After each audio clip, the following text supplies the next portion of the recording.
भोंदूगिरी विरोधात कठोर कारवाईची मागणी अंधश्रद्धा निर्मूलन समितीचं प्रशासनाला निवेदन। महाराष्ट्र अंधश्रद्धा निर्मूलन समिती नंदुरबार जिल्ह्याच्या वतीनं शहादा तहसीलदार तसेच राज्याचे मुख्यमंत्री यांना महत्त्वपूर्ण निवेदन सादर करण्यात आलं। जादूटोणा विरोधी कायद्याची प्रभावी अंमलबजावणी, वैज्ञानिक दृष्टिकोनाचा प्रसार आणि भोंदूगिरीच्या प्रकरणांवर तात्काळ कारवाई करण्याची जोरदार मागणी करण्यात आली।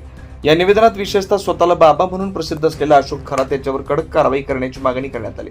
समाजात वाढती चिंता। महाराष्ट्रात अलीकडच्या काळात भोंदूबुवा बाबांच्या प्रकरणांमध्ये वाढ होते।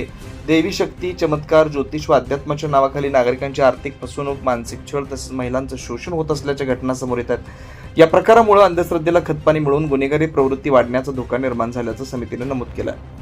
प्रमुख मागण्या। समितीने प्रशासनासमोर पुढील ठोस मागण्या मांडल्या। अंधश्रद्धा विरोधी कायद्याची प्रभावी अंमलबजावणी, महाराष्ट्र नरबळी आणि इतर अमानुष, अनिष्ट व अघोरी प्रथा व जादूटोणा प्रतिबंध व उच्चाटन कायदा अंतर्गत प्रत्येक पोलीस ठाण्यात अंधश्रद्धा निर्मूलन कक्ष स्थापन करून ते कार्यान्वित करण्याचे निर्देश देण्यात यावेत अशी मागणी करण्यात आली। वैज्ञानिक दृष्टिकोनाचा प्रसार।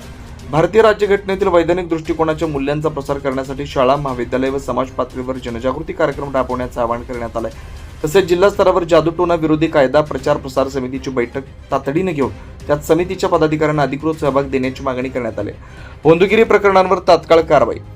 फलज्योतिष, दैवी शक्ती व चमत्काराच्या नावाखाली लोकांची फसवणूक करणाऱ्या व्यक्तींवर जिल्हा पोलीस प्रशासनाने तात्काळ तपास करून गुन्हे नोंदवून कठोर कारवाई करावी अशी मागणी निवेदनात करण्यात आली। उपस्थित पदाधिकारी। या निवेदनावेळी राज्य सरचिटणीस विनायक सावळे, रवींद्र पाटील, प्रवीण सावळे, प्रवीण महिरे, हृदेशभाऊ चव्हाण, संतोष महाजन, भट्टू वाकडे, व्ही.एस. बोडरे, अनिल माळी, घनश्याम सर, एन.डी. पाटील, वैशाली पाटील, सुमिता सावळे, अनिता माळी, भारती पवार, सविता बोडरे, प्रवीण वाघ, करण खर्डे, महेंद्र भोसले, प्रदीप केदारे आदी पदाधिकारी व कार्यकर्ते उपस्थित होते। एकूणच अंधश्रद्धा व भोंदूगिरी विरोधात कडक पावले उचलण्याची गरज अधोरेखित करत समितीनं प्रशासनाला तातडीने कारवाई करण्याचं आवाहन केलंय।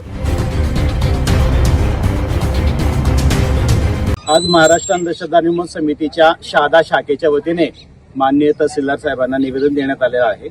अशोक खरात प्रकरणावर शासनाने कठोर कारवाई करावी, निष्पक्ष चौकशी करावी आणि जे या सगळ्या अत्यंत घृणास्पद आणि भयानक अशा प्रकरणामध्ये सहभागी आहेत, या सर्वांपर्यंत ह्या तपास यंत्रणेने पोहोचलं पाहिजे असं आम्ही आमच्या भावना सांगितल्या। त्याबद्दल हे सगळं ज्योतिषाच्या नावाने झालंय, फलज्योतिषाच्या नावाने झालंय। जादूटोणा विरोधी कायद्यामध्ये फलज्योतिषाचा सुद्धा समावेश करण्यात यावा आणि पोलीस पाटलांचं लवकरात लवकर जादूटोणा विरोधी कायद्याअंतर्गत प्रशिक्षण लावावं अशी पण आम्ही त्यांना विनंती केलेली आहे। यासोबत जादूटोणा विरोधी कायद्याचा कक्ष हा पोलीस ठाण्यामध्ये तयार झालेला असतो, पण प्रत्यक्ष झालाय की नाही त्याची पण चौकशी करावी आणि जिल्हा स्तरावर जादूटोणा विरोधी कायद्याअंतर्गत जी कमिटी तयार झाली त्या कमिटीचं पण कार्यवाही त्वरित सुरू करावी। त्या कमिटीच्या बैठका होत नाहीत, अंधश्रद्धा निर्मूलन चळवळीसारख्या कार्यकर्त्यांना त्याच्यामध्ये सहभागी करून घेतलं जात नाही। अशा सर्व मागण्यांचं निवेदन आम्ही या ठिकाणी दिलेलं आहे। एवढं प्रचंड महिलांचं शोषण या अशोक खरात प्रकरणामध्ये आपल्या सगळ्यांना दिसून येतं की आपण आपल्या सगळ्यांची तळपायाची आग मस्तकाला जाते।